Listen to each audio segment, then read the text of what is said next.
Methods as per APA criteria. Methods should describe in detail how the study was conducted, including conceptual and operational definitions of the variables used in the study. It should provide the complete description of the methods used. Enables the reader to evaluate the appropriateness of your methods and the reliability and validity of your results. It also permits experienced investigators to replicate the study. If your manuscript is update of earlier study, methods has been published in details elsewhere, you may refer the reader to the source and simply give a brief synopsis of method in this section, like this. For example, you can write, we present cross-sectional and 3-year longitudinal data from a study of adult aged 55 to 84. The memory tags were those used in our previous research. You have to identify the subsections. You should provide a mechanical apparatus used to deliver them, the sampling procedure and sample size and precision, measurement approaches including the psychometric properties of the instrument used, the research design. If the design of the study is complex or the stimuli require detailed description, additional subsections or subheadings should be used. You should provide this specific information in the method section. You have to provide the participant characteristics. Appropriate identification of the research participant is particularly for generalizing the findings, making comparisons across replications. Use the evidence in research synthesis and secondary data analysis. If humans participated in the study, report the eligibility and exclusion criteria, including any restrictions based on demographic characteristics. Describe the sample adequately. Detail the sample's major demographic characteristics such as age, sex, ethnic or racial group, level of education, socioeconomic, generational or immigrant status, disability status, sexual orientation, gender identity, language preferences, as well as important topic-specific characteristics, that is, achievement levels in studies or educational interventions.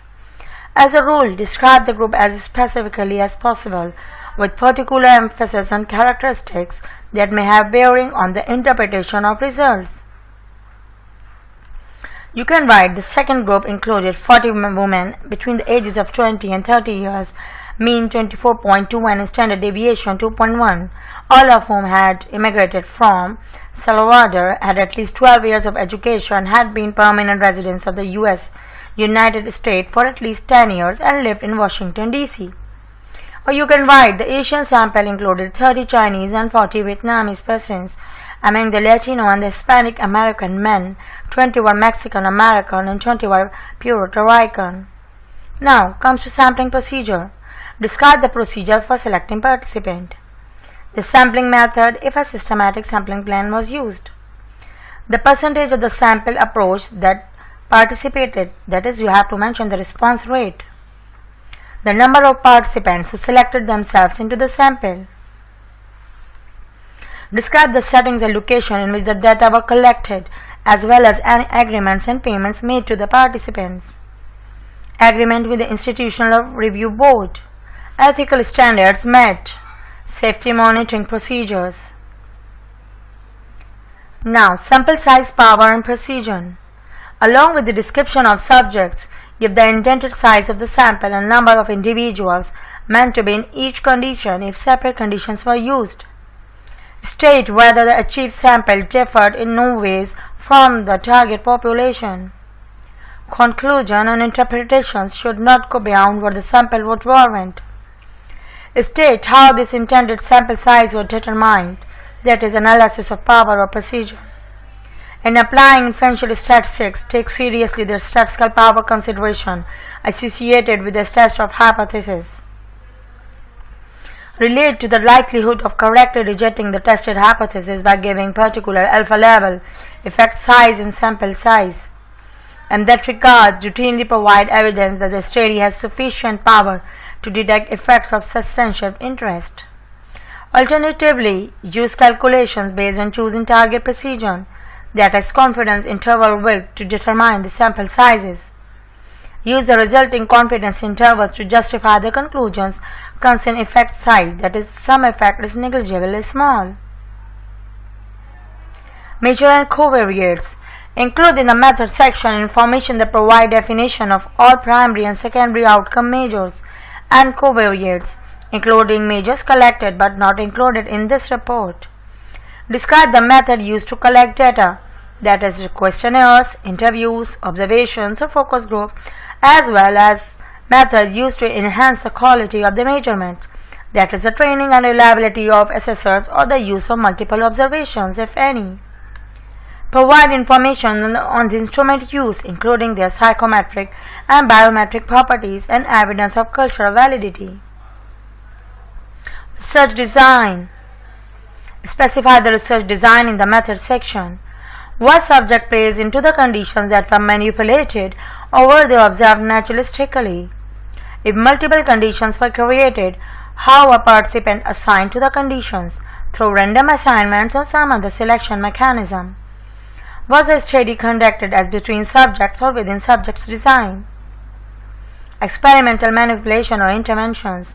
If intervention or experimental manipulations are used in the study, describe their specific content. Include the details of the interventions or manipulations intended for each study condition, including control groups, if any, and describe how and when the interventions, that is, the experimental manipulations, were actually administered. Always remember, when an instrument is translated into the language, then the language in it was developed. Describe the specific method of translation, either forward or backward.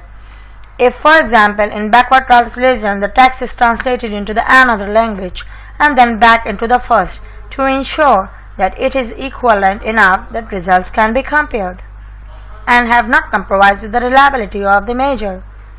Provide a description of how participants were grouped during data acquisition. Describe the smallest unit, that is, individuals, work groups, classes, that was analyzed to assess effects. If the unit used for the statistical analysis differed from the unit used to deliver the intervention, or describe the analytic method used to account for this. For example, adjusting the standard error estimates or using multi-level analysis. Thank you.